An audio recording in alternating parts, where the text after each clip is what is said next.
นาโม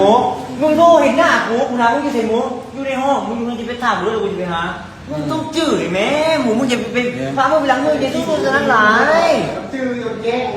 โอ้ยหูว่าตอนนี้นะพวกยังสมองเขาเก่งเอาเฮ็ดเนี่ยว่าเลี้ยงบักนี่หลายเลี้ยงบักนี่มึงกูถามมึงเข้าห้องได้บอกเราเข้าไปได้โมได้มึงอยู่ก่อนมึงอยู่ห้องไหนในห้องมึงอยู่ห้องมึงบอกกูอยู่ห้องเราใช่ให้เด็กห้องเราใช่ไปดิบ้านนี้บ้านอยู่ห้องมันมันอยู่ห้องห้องเราใช่แม่อย่างโทรหาว่างสายปุ๊บมาปั๊บเลยเนี่ยมาฮอตเงินจะเป็นไร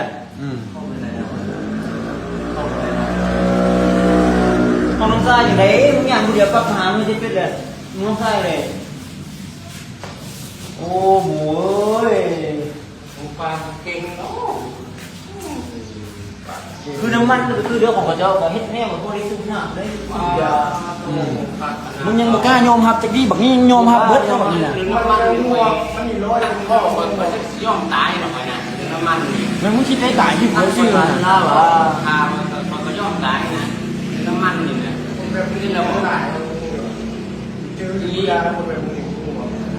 ฆ่าให้ตายก็ตายแล้วนะเก่งเราเก่งน้องได้หรอกนิสัยคนนี้มึงบอกความจริงบ่จริงมึงนี่น่ะบอกความจริงชีวิตตัวอย่างตัวได้เนี่ย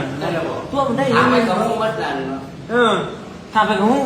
พวกเขาเนี่ยมันหลักอยู่เสร็จมันก็ยังบ่เอาเบิดมันก็ยอมรับเบิดนี่น่ะก็ได้เอาแล้วก็พวกเราเขาว่าเอาเขาพูดผู้ชายพูดนะนิสัยของเลยปกติกูยังเป็นสร้างเขาพูดมาเขาเองเขาต้องรับกับเองเนี่ยเห็นป่ะมึงบ่ได้ไปแต่มึงเบิ่งต้นทางให้เขาเป็นเว้านี่น่ะเบิ่งทางให้เขาเนี่ยถ้าผมช่วยอีกวันนึงคือให้บอกมึงสังเกตมึงมาอยู่นี่นะมึงนี่ก็ดีมาบอกมึงอัดปากอัดดังมึงย่านที่เขาเห็นมึงคนคุยให้ตัวใดนี่คือลีก็ว่าพวกนั่นเป็นยังไงนี่คือลีไข่มือนั้นมึงไปการชื่อนะกูไปเนาะไปทางที่ฝ่าสุกอย่ามาอัดปากอัดดังที่บอกกันหรอกตัวย่านไปมูเหมือนกันตัวย่านเลยพวกย่านเลยย่านก็มาเห็นย่านเป็นบ้าอย่างนี้กูย่านเป็นการทำงานเลยก็บ้าอย่าใช่ว่ามึงเห็นบ้าอย่าผัวโอเคมือกลางคืนตอนน้องจงขับรถที่บ้านนี่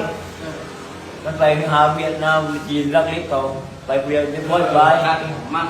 คำว่ามึงก็บอกกูตามจริงเรื่องเขาตามจริงกูได้ว่ากูได้ว่าแต่งให้มึงว่าที่ไปใส่คนกูแต่งคนแต่งเรื่องมึงไปรักน้ำกันที่ว่าทิมขี้ให้บักเดียวเนาะโอ้มึงหลาย